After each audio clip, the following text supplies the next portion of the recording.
sibling bond has the distinction of being the most enduring and egalitarian connections of all family relationships.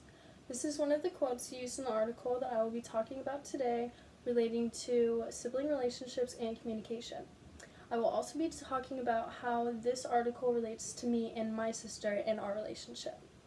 First, I will be discussing the motives behind sibling communication.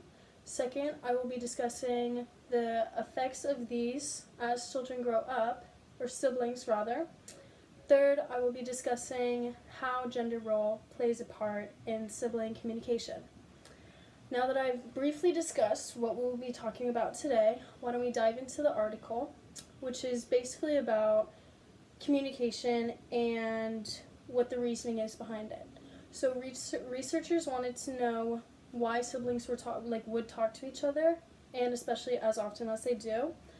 And so they took multiple samples of all siblings from all ages and genders, and they surveyed them relating to communication with their siblings, and the range was from intimacy, so comfort and support, or obligation, so they had to talk to them.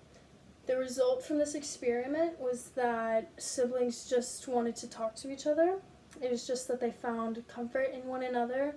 They needed that support system.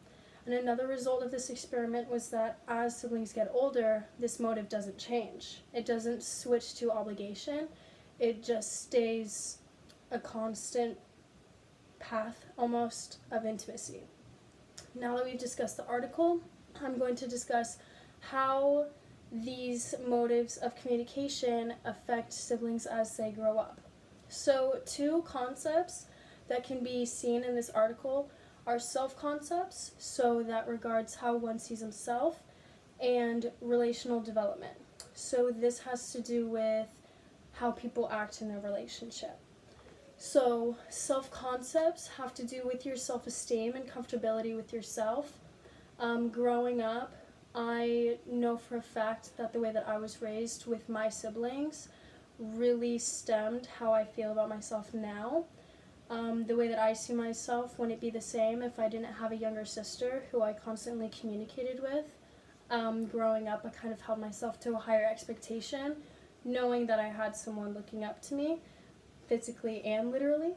Moving on to relational development, having a sibling is kind of like having your first relationship.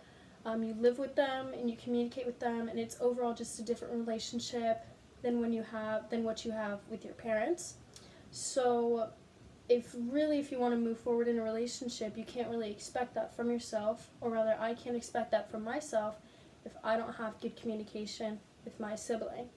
So growing up, I've started to realize that the communication that I have with my little sister will soon transpire into my communication that I have with a significant other. So now that we've kind of discussed how the article relates to me and my sister, we're going to talk about how our relationship would be if we were brothers. So in the article, there isn't much information regarding negative communication with brothers. However, there is a clear statement that sisters are more motivated to talk to each other than brothers are. This is because sisters bond through emotional support and empathy, and brothers bond over personal interests and assistance when needed. And even with all of the evidence, I would still believe this if the statement stood alone, because I think about my sister and I think about talking to my sister every single day. It's not just when I need something, or it's not just when I think about something that we both have an interest in.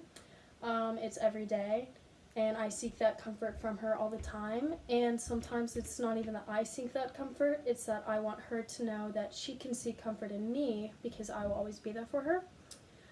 So kind of what I've taken away from this article is the same that I've taken away from the articles and the research done during the skills demo, which is I would just like to continue talking to my sister as much as I can. Because of this article, I think I'm just going to kind of keep in my head that as we get older, I'm going to want to talk to her more. You know, we're going to both want that escape when we become older and have our own lives. And I think that it's really important to now build that foundation so that when we're older, you know, she kind of has more of a support system and like a shoulder to cry on. So now that we've kind of gone over my whole project, to conclude this, I want to take away a couple of points from this. So today we talked about how the biggest motive in sibling communication is comfort, how this motive doesn't really change as siblings get older, and how gender roles don't really play that big of a part in sibling communication when it comes to, sisters and brothers. Sisters and sisters are completely different, brothers and brothers are completely different, but when it comes to a sister and a brother, there's not really a difference in between communication. It's all just kind of the same. Basically, the biggest thing to take away from this also is that not all siblings and not all relationships with siblings are the same. Even in this article, there were multiple samples taken, but not everyone is the same. Not even me and my sister are like, you know, the siblings in the sample, but it's kind of comforting knowing that all siblings have the mutual interest in just needing support and a support system.